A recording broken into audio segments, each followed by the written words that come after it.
Hi folks, welcome to Geek Week. Please ignore any weirdness down at the bottom of the screen. I suck at finding places to put this camera while I'm trying to do these vlogs, so sorry.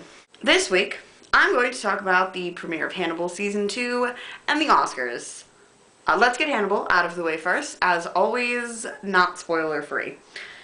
If you are even remotely interested in watching this show and you're not watching it yet, I must insist you drop everything right now and get caught up.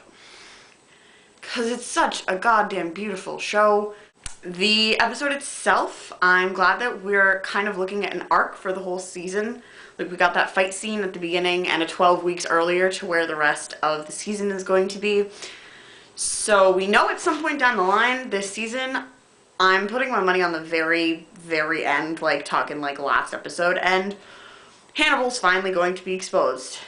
Provided he doesn't kill Jack, which is probably a real possibility. Thinking long term, I do wonder where the show is going to go post Hannibal getting exposed. I don't see Hannibal living a life on the run. I'm sure Brian Fuller has a plan. I'm just curious as to what's going to happen. In the meantime, everything is still terrible for Will Graham. Alana Bloom continues to be the light of my life. Those stupid dogs break my heart. Everything is still people. What can I say, guys? Can't wait to unwrap the rest of the season. Let's talk about the Oscars. I get very emotional about the Academy freaking Awards. I have been watching awards type shows since I was little, and the Oscars is like my big one. The Tonys too, clearly, because, you know, theater major. But I've been watching the Oscars for much longer, I think, basically since I've been too young to stay up for the really important part of the show at the end. I remember waking up for school on Mondays and turning on the news to see who won for Best Actor, Actresses, and Best Picture and stuff. So it's like a really important part of my own personal cultural history, so I get very emotional about them.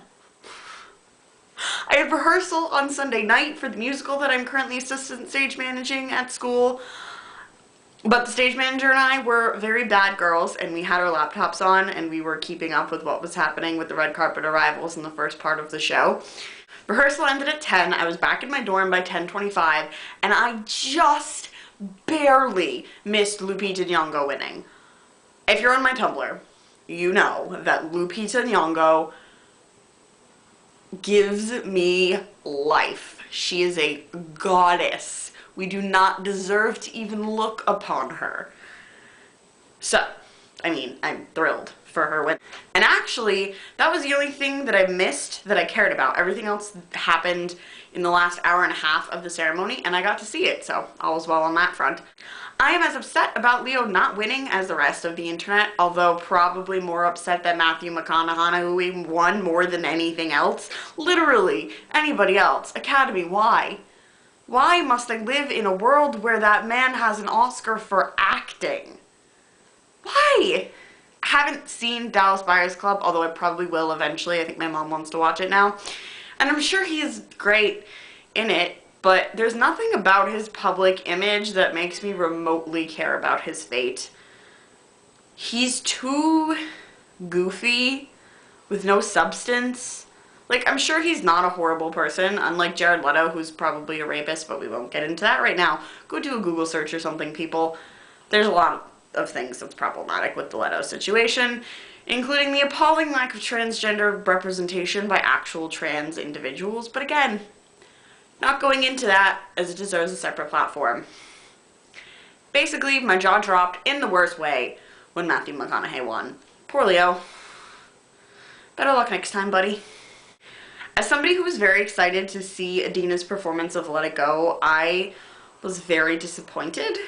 I love Adina. I dare say I worship her. My life goal is to be her, but I expected more. I wanted her to blow the roof off the place.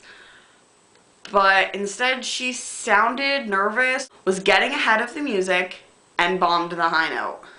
I know it's a difficult song, but like, Adina can do it. She's the queen of Broadway.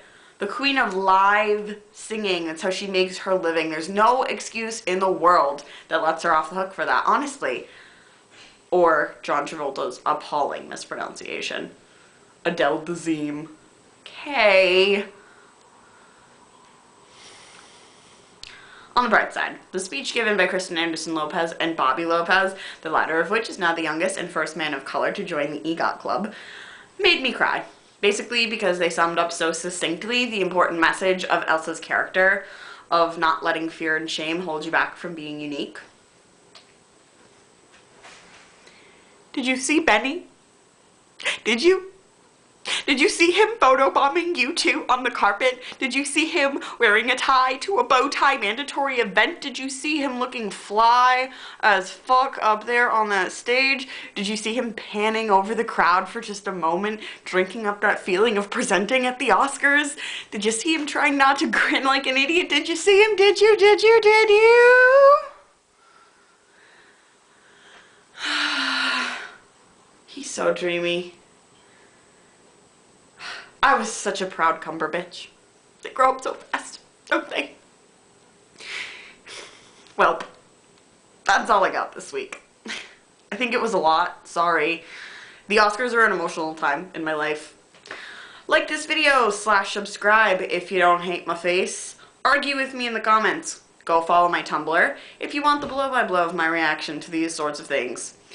Thank you for watching my face, and I will see you next time. Bye!